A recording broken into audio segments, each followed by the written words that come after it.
Andre, relative to Daniel Franco's situation, Kell Brook caught a lot of heat for quote-unquote quitting against Errol Spence, but you can see what happened to Franco. That fight would have been better off had they stopped it. Yeah. What do you take to Kell Brook's decision to decide to take that knee and just?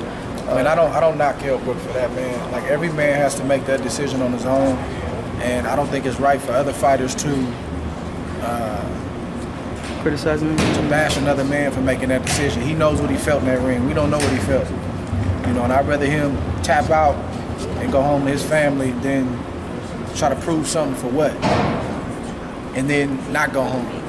And everybody's saying, oh, we need prayers for Kell Brook. Like, he did what he had to do. I respect it. I never question stuff like that. I let that man live. That's his business. You know, but it's a personal thing. You know, it's a personal thing if you can allow yourself to tap out or not. It's a personal thing. Do you think we kind of take you guys for granted? Because, like you say, you step into the ring time in and time again, and then you face that same situation every single fight. Anything can happen. I just think, man, you know, for just, you know, writers and YouTubers, just everybody that covers the sport, and a lot of you guys do this, but I'm just saying, just as a whole, you know, Ego does a great job of this. Like, getting around the fighters, man, spending time with them, seeing how they bleed, seeing how they sweat, you know, seeing the look on their face when they've been in camp 7, 8 weeks. And then I just think when you humanize us, I think you write with a different, you report with a different, even a guy you may not really rock with or really like, you still hold him in regard, because it's like, man, this guy does something that I can't do.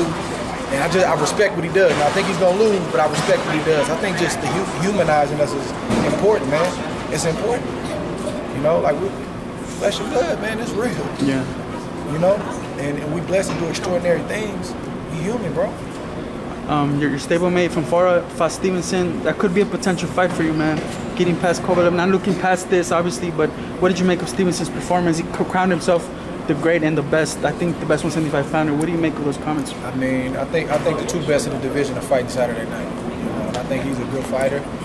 I really do. I think he's a champion. He's defended his belt, but you know, nobody can crown themselves the best until they fight the best. It's that simple. That's a standard for me and everybody else. So. What impresses you from his behalf? Have you seen anything? I mean, I don't like. That's not really my job. I'm not even thinking about that guy right now. So. Appreciate y'all, man. Thank you, Andre. Appreciate it, man. Thanks, Andre.